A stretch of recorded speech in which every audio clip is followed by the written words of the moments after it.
Hey guys, YouTuber 100 here. Alright, and now here I am with another Harry Potter movie review. Now here I am to review Harry Potter and the Deathly Hallows Part 1. So, yeah, after like two movies that I really did not like at all, and another one that I was like mixed on, this was definitely a really big step up. I mean, yeah, finally another good Harry Potter movie was made. Yeah, I mean, this is just like definitely a really good movie. I would say this is definitely the best one out of like the four previous ones that have come out, that came out for the out since this one. Like from Goblet of Fire to this one is definitely the best one out of those four. I mean, this is just like a really good movie, and finally, like the Harry Potter movies did finally like redeem themselves back to life, being good as good as they were like before with the first three movies. I mean, yeah, just once again they made a really good Harry Potter movie here. So yeah, of course, like I haven't actually read the Harry Potter and the Deathly Hallows book, but I have seen like how like large the book really is. So yeah, it really didn't seem like a surprise to me that they really like made had to make two movies for this story.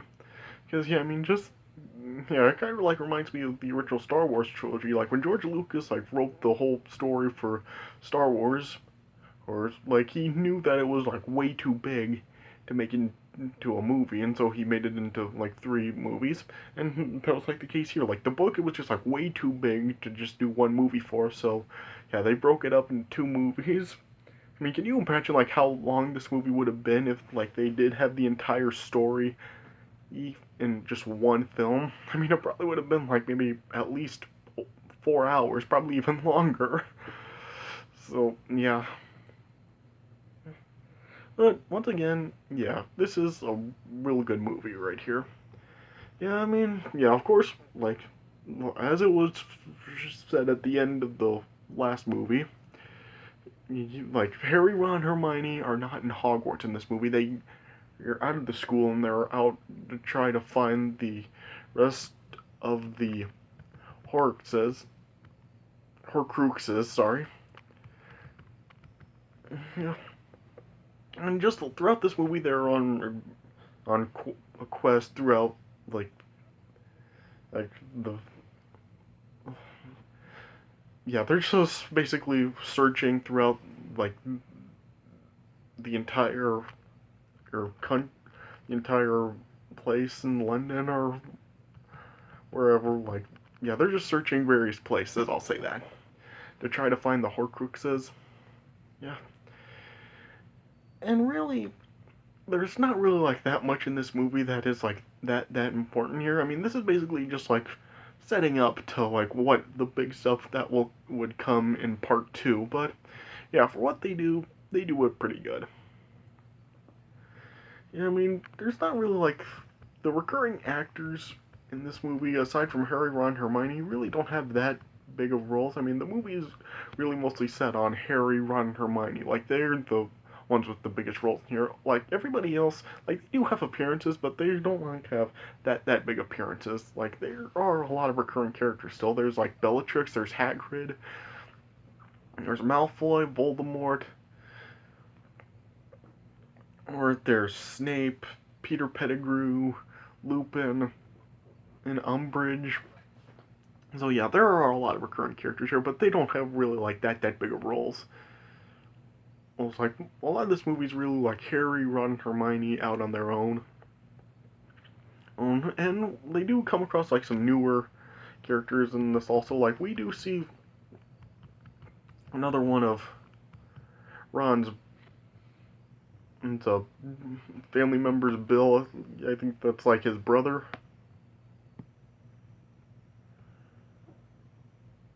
Or yeah, he's like Ron's oldest brother. Or, yeah, and we see like Luna Lovegood's father, other Xenophilius Lovegood. And yeah, Malfoy's mother is in this movie too, and yeah, Dobby is also finally made a reappearance in here. This is the first time that we've seen him since the Chamber of Secrets, and it is a pretty sad scene, like at the end of the movie when he dies. I mean, it actually is kind of a real heart wrenching scene, like the way it happens. And yeah, Dobby's not the only one that dies. Like this movie, it does really take a pretty darker turn. Like I'd say this is like pretty like the darkest Harry Potter movie yet so far. I mean, yeah, like these last two movies are like definitely the darkest of the franchise. I mean, yeah, I mean we see like a lot of darker scenes in here. Like there's torturing going on, and there are deaths here. Like Hedwig gets killed, and then Mad Eye Moody gets killed, and yeah, we see all like other people getting injured. Like Ron's brother George, like gets injured at one point, and it looks like Ron at one point is gonna die, or at least he's like severely hurt too. So yeah, definitely like a dark turn. And but yeah, it definitely is like a really entertaining film, and yeah, it is an effective start for the closing story of Harry Potter.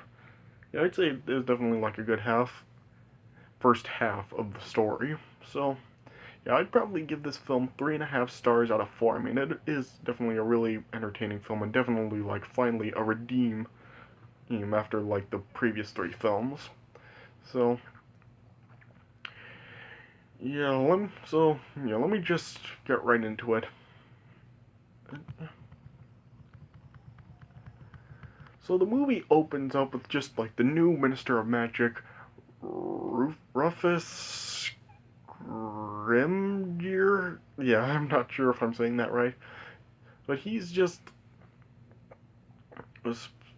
addressing the wizarding media, and he just told them that the Ministry of Magic will still remain strong, with even when Voldemort is gaining his strength.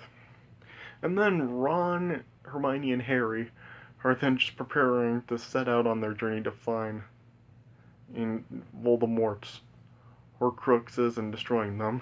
It shows like the Dursleys, he's like moving away without Harry, and yeah, the way it's done in this movie, it's basically just like showing like the Dursleys basically cold shouldering Harry and just like not caring about him, as it it's shown how they've treated him in the other movies.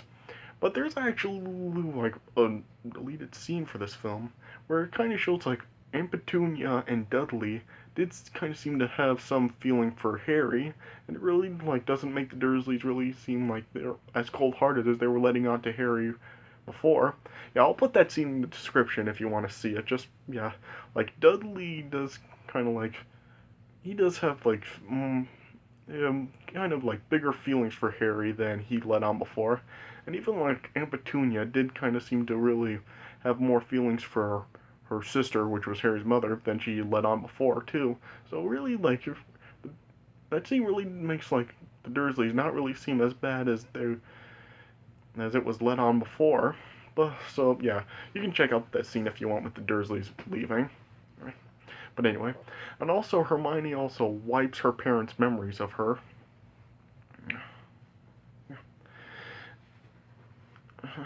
And then eventually Snape arrives at the Malfoy home with like there was a meeting between Voldemort and his Death Eaters.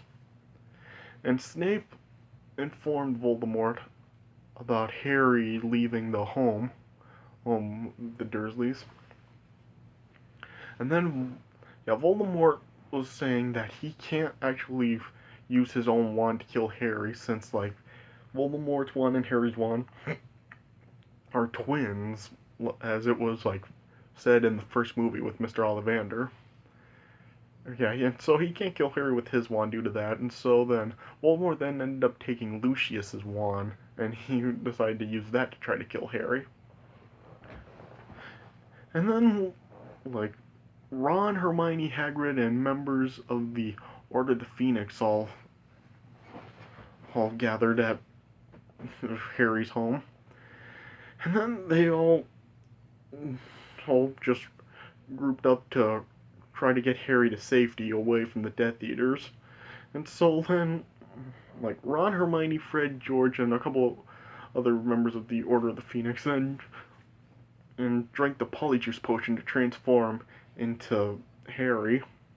And so there were like 6 decoy Harrys, and so they all just spread out to like try to lure the Death Eaters away, so they wouldn't know where to actually like destroy the real Harry Potter. And so then Hagrid then and escorted Harry to safety. Hagrid said since that he was the one that brought Harry to the home, it's fitting that he takes him away. And so, yeah, Harry then went with Hagrid on Hagrid's motorbike. Like, and then, yeah, Eaters were scattered all over the place. And, yeah, there were, like, Harry and Hagrid were trying to outrun the Death Eaters, and eventually, like, Hagrid ended up getting, like, knocked out while running away from the Death Eaters. And so, Harry was basically forced to take control of the motorbike.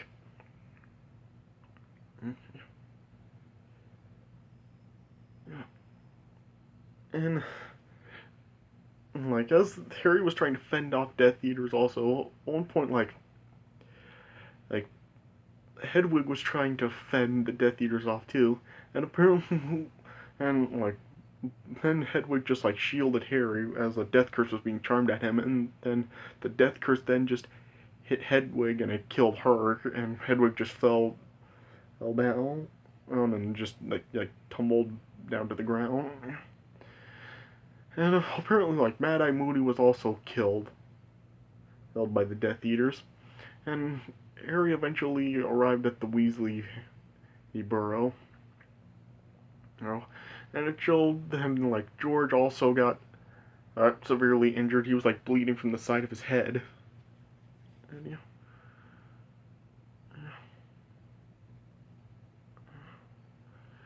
And after Harry arrived at the burrow, and like Harry later on like was having a vision of Mr. Ollivander apparently being tormented by Voldemort. Or like Voldemort was apparently saying that Ollivander lied to him before, and Ollivander was just claiming that the only way that Voldemort would be able to kill Harry was using another person's wand. So apparently Voldemort found out how that he can do it through another person. And later on, like Scrimgeour, yeah, once again, I'm sorry if I'm saying that wrong. He arrived at the burrow, and then he was saying that in Dumbledore's will, Dumbledore distributed 3 items to Harry, Ron, Hermione. Ron received the Deluminator, which was the thing that Dumbledore used at the beginning of the first movie to take the lights away. And Hermione received a copy of the Tales of Beedle the Bard book, and Harry received the first golden snitch that he caught in his first Quidditch match.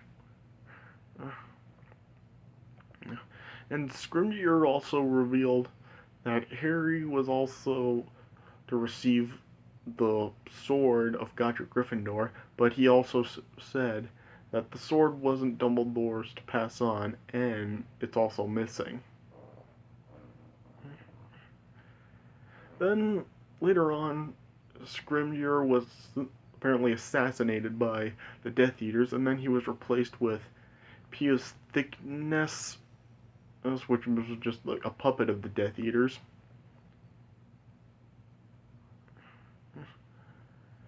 And then Thickness was just persecuting all the Muggle-born wizards and witches.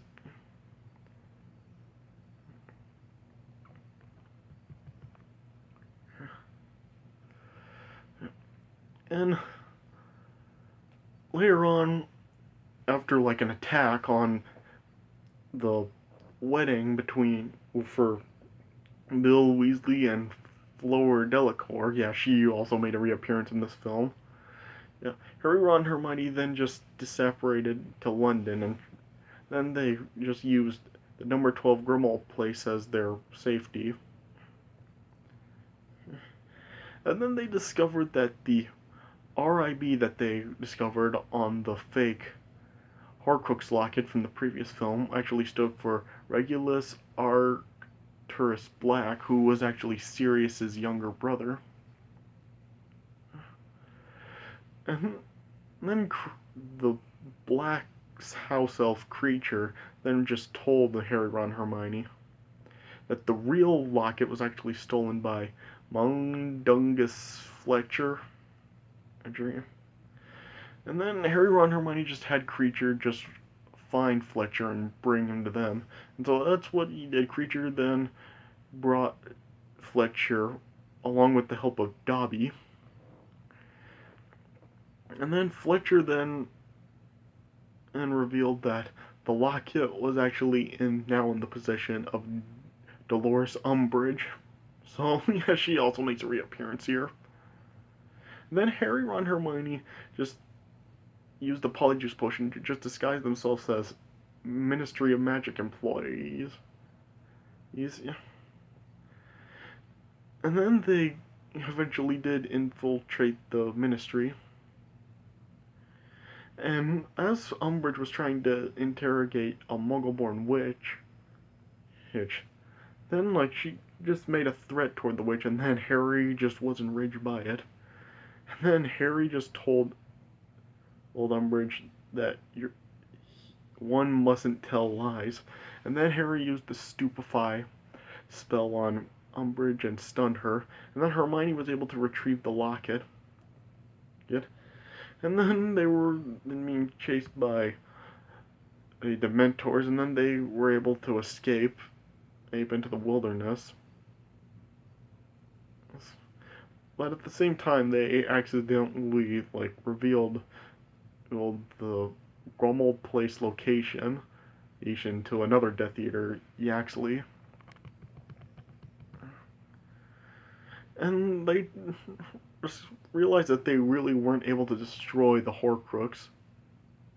And then they decided to just take turns wearing it to try to dilute its malignic power. Then Harry then just saw a vision of Voldemort interrogating Gregovich, who was another wand maker. And then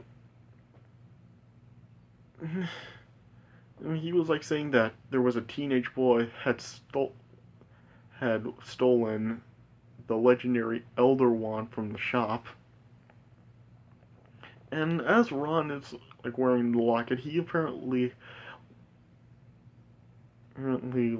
had his negative feelings overcoming him.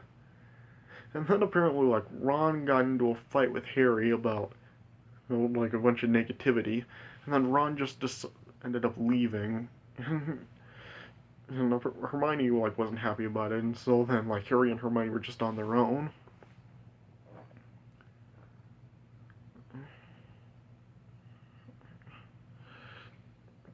And eventually Harry and Hermione pay Matilda Bagshot a visit, and they feel that she may have the Sword of Gryffindor, and they can Sword of Gryffindor is actually something that they can use to destroy the Horcruxes. But then they eventually discovered that Bagshot's corpse had apparently been possessed by Nagini, is that how it's said? Which is Voldemort's snake. And yeah, Harry and Hermione were able to escape, but in the process, Hermione accidentally broke Harry's wand.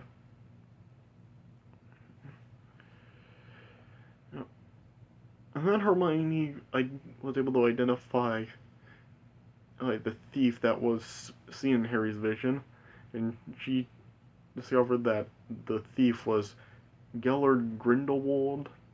Waldus, is that how it's said? Yeah. And later that night, Harry then discovered a Patronus charm casted and like directed him to a frozen pond, and then Harry discovers the Gryffindor sword, or it was under the ice, and so Harry broke in and tried to reach the sword, but then the locket was then starting to strangle Harry, and then Ron arrived and ended up saving Harry. And then Harry then was able to open up the locket by speaking Parseltongue, but then the soul inside the locket was attacking both Ron and Hermione. I mean, Harry and Ron, sorry. And then it was apparently showing Ron visions with like Harry and Hermione falling in love and stuff, and it looked like Ron was about to go after Harry, but then it showed Ron was after the locket, and then yeah, Ron was able to destroy it with the sword. Yeah, and then yeah, Hermione then saw Ron was back, and she wasn't happy with him at first, but she then like reconciled later on. Then they eventually visited Xenophilius Lovegood, Ud, and yeah, he was just telling them about the symbol that they were had been seeing recurringly on their journey, and he was just telling them that the symbol represents the Deathly Hallows, which consists of the Elder Wand, the Resurrection Stone, and the Cloak of Invisibility. But he eventually then just turns on them and just turns them over to the Death Eaters because like Luna had been kidnapped by the Death Eaters, and he was like turning them over to the Death Eaters to have Luna returned to him. And then Harry, Ron, Hermione, he ended up escaping into the wilderness from the Death Eaters again, but then and they ended up being chased by Snatchers, and then Harry had another vision about from Voldemort, sorry, learning that Grindelwald had told Voldemort that the Elder Wand lies in Dumbledore's grave with him. And Harry, Ron, and Hermione were eventually captured and taken to the Malfoy home, where Bellatrix was also there, and then she discovered that they had the Gryffindor sword, and so she had Harry and Ron just locked up in the cellar, where like Luna, Mr. Ollivander, and Griphook the Goblin was also there, and you know, Bellatrix was then just like holding Hermione down and just torturing her to get that info on how they were able to get the sword, and like she just like etched mudblood into Hermione's arm, and then Dobby eventually then operated into the cellar to save Harry, Ron, and Luna and Ollivander, and so yeah, Dobby first got Luna and Ollivander to safety, and then as Peter Pettigrew came down to see what was going on, then Dobby then just incapacitated Peter Pettigrew, and then yeah, Ron and Harry were able to get out of the cellar. Then they had a small duel with Malfoy and Narcissa, but then like Bellatrix then just had a knife at Hermione's throat, and she just got Harry and Ron to just drop their wands, and then yeah, Lucius was trying to summon Voldemort, but then Dobby then caused the chandelier to fall, and it got Hermione away from Bellatrix, and then Dobby then like separated Harry, Ron, and Hermione, but as they were, like Bellatrix threw her knife at them, and then apparently like the knife ended up separating with them, and then it showed Harry, Ron, and Hermione were on a beach outside of the Shell Cottage, but then it showed that Dobby had actually been stabbed by Bellatrix's knife, and then yeah, Dobby ended up dying in Harry's arms. And yeah, it was a pretty sad scene with Dobby dying. I mean, it was done really well. And then Harry just decided that he wanted to bury Dobby the right way without any magic, and that's what they did. And then the movie ended with Voldemort then breaking into Dumbledore's grave, and then yeah, Voldemort then took the Elder Wand and then just casted the charm right into the sky, and then it cut to black, and that's how this movie ended. So yeah, once again, it has a pretty good cliffhanger, and then to lead it to the events in part two. So yeah, so yeah, one thing. So yeah, it is. This is like a good movie. Like I said, 3.5 stars out of 4. I mean, definitely like a real step up, and finally it did redeem itself after like how the previous 3 movies did. So,